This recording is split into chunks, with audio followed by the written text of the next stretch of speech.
Good morning, have a nice day. आजकल उद्घाटनों का मौसम आया हुआ है। आजकल पार्टियां बदलने का मौसम आया हुआ है। ऐसा ही होता है। जिस वक्त बंगाल में इलेक्शन था ना,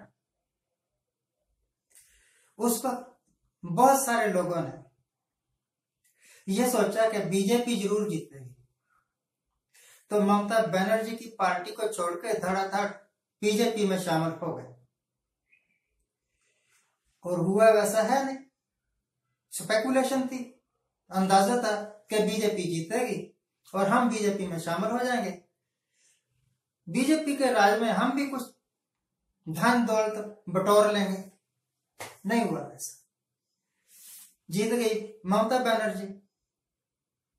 महीने के बाद, मतलब तुरंत ही कह लो, वो लोग जो पहले बीजेपी में चले गए थे दौड़ के, अब वहां से रस्सी तोड़ा के फिर ममता बनर्जी की पार्टी में आ गए। आजकल भी मौसम चला हुआ है, क्योंकि इलेक्शन है ना आगे 5 स्टेट में, तो पार्टियां बदलो। एक पार्टी को छोड़ के दूसरे में शामिल हो रहे। कांग्रेस को छोड़ के बीजेपी में शामिल हो जाओ, टीएमसी में शामिल हो जाओ, ऐसे करके। मेरे पिताजी क्या, हर एक बुजुर्ग ही कहता होगा शायद, कि लोग चढ़ते सूरज को सलाम करते हैं। पता नहीं इनका सूरज चढ़ रहा है कि इनका सूरज डूब रहा है, पर जिस पार्टी को जो छोड़ रहे हैं उसको ये डूबता हुआ जहाज समझते हैं शायद।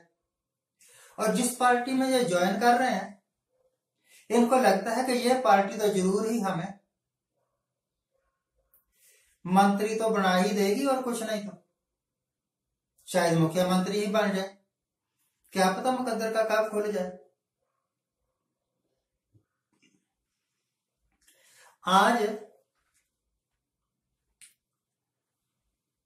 प्रधानमंत्री साहब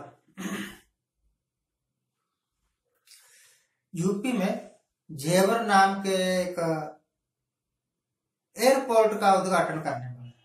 वहां पर एयरपोर्ट बने, नोएडा के पास है शायद।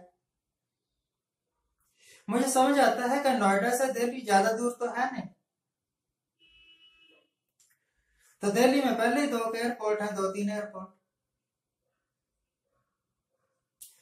तो एक नया एयरपोर्ट बनाना और उसके ऊपर सैकड़ों करोड़ रुपया खर्च कर देना, यह तो कोई बुद्धिमत्ता नहीं है।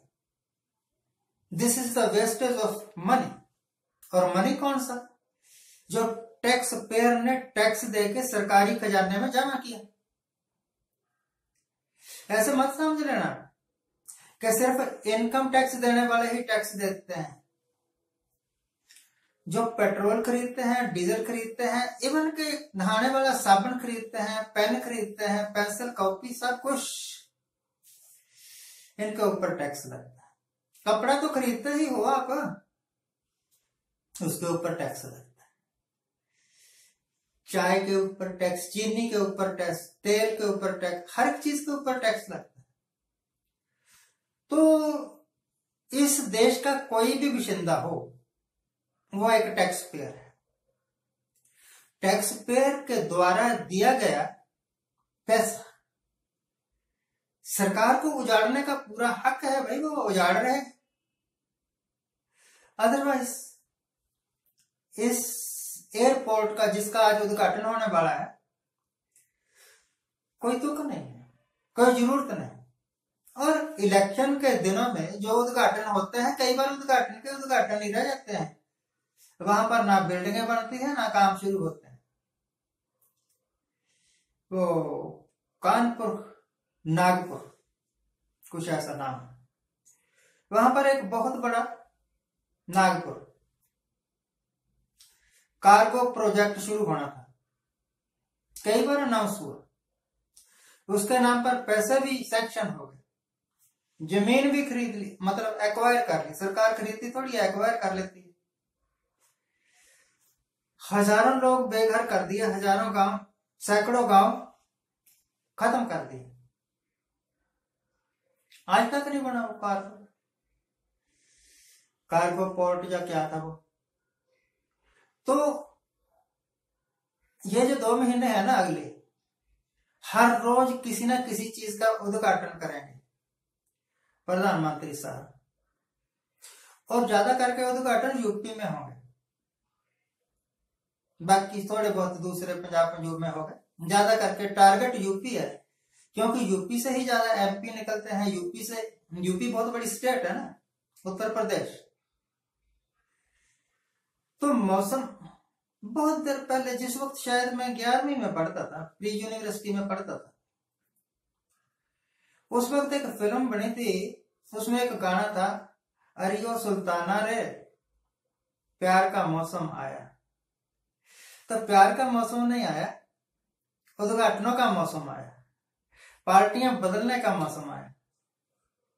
मुझे ये समझ नहीं आती, ये ज्यादा करके तो पार्टियों के लोग ही कहते हैं ना, देशभक्ति है ना, देश सेवा, पब्लिक की सेवा, ऐसे ना लच्छेदार लफ्ज यूज करते हैं। तो इनकी देशभक्ति, इनकी देश सेवा सब पखंड है। इनकी देशभक्ति है अपने आप को प्रमोट करना। पब्लिक के मनी से हजारों करोड़ रुपया खर्च कर दिया मिस्टर मोदी ने, केजरीवाल ने, और दूसरे जितने भी चीफ मिनिस्टर वगैरह होते हैं खर्च करते हैं, फोटो अपने लगाते हैं, मशहूरी हो रही है। प्रधानमंत्री ने ये कर दिया, केजरीवाल ने ये कर दिया, कैप्टन ने ये कर दिया, किया कुछ नहीं, सब खोखले। और पब्लिक मनी की वेस्टेज करके जो ये स्कीमें अनाउंस करते हैं, उसका आधा पैसा भी उस स्कीम में नहीं लगता। कुछ ऑफिसर्स उड़ा जाते हैं, कुछ नेता लोग उड़ा जाते हैं, थोड़ा बहुत बचता है तो वो उस स्कीम में लगता है। इतना उजाड़ा करने के बाद भी इनको यकीन नहीं होता कि हम जीत जाएंगे। अगर जीत भी जाएंगे तो सरकार बना जाएंगे, क्योंकि बहुत बार ऐसा हुआ सरकार बनी और फिर पता लगा हफ्ते बाद, 10 दिन बाद, महीने बाद कि बड़ी पार्टी ने, रूलिंग पार्टी के कुछ एमएलए खरीदे, अपने में मिलाए और एक नई सरकार बना ली। तो ये सारा खेल इनका अपने आप को प्रमोट करने में। देश की कोई सेवा नहीं कर रहा, देश की डेवलपमेंट का किसी को फिक्र नहीं, बेरोजगारी का किसी को फिक्र नहीं, बढ़ती हुई कीमतों का किसी को फिक्र। आपने कभी सुना कि 100 रुपए में जो सरसों का तेल मिलता था, अब 240 रुपए में प्रिंट रेट आ गया है। 200 रुपए में तो आमतौर पर ही मिल जाता है। तो ये लोग दुगनी कीमत पर चीज बेच रहे हैं। अब इनको कोई महंगाई नहीं है। पेट्रोल दुगनी कीमत कर दी, डीजल दुगनी कीमत कर दी, एलपीजी गैस दुगनी कीमत कर दी, कोई महंगाई नहीं है। परंतु जिस वक्त ये ऑपोजिशन में थे, उस वक्त छाती पीट पीट के कहा करते थे महंगाई होगी। डॉक्टर मनमोहन सिंह ने बड़ी महंगाई कर दी। डॉक्टर मनमोहन सिंह जैसा बनने के वास्ते आपको 7 जन्म लेने पड़ेंगे, और आप जैसा बनने के वास्ते किसी को कोशिश करने की जरूरत नहीं है। हिंदुस्तान के 99% लोग आप जैसा ही नालायक हैं। आई प्रे टू गॉड, मैं प्रार्थना करता कि ए भगवान, अगर तू सचमुच है तो या तो इन कमीनों को सजा दो जो देश को लूट रहे हैं, या कोई ऐसा मर्द पैदा कर कि वो इनको सबको जेलों में भेजे और एक स्वच्छ सुंदर भारत का निर्माण करे। आज के लिए इतना है। आज जिनका जन्मदिन है उनको हैप्पी बर्थडे, आज जिनकी मैरिज एनिवर्सरी है उनको बहुत बहुत शुभकामनाएं। सदा सुखी रहिएगा, आनंद प्रसन्न रहिए।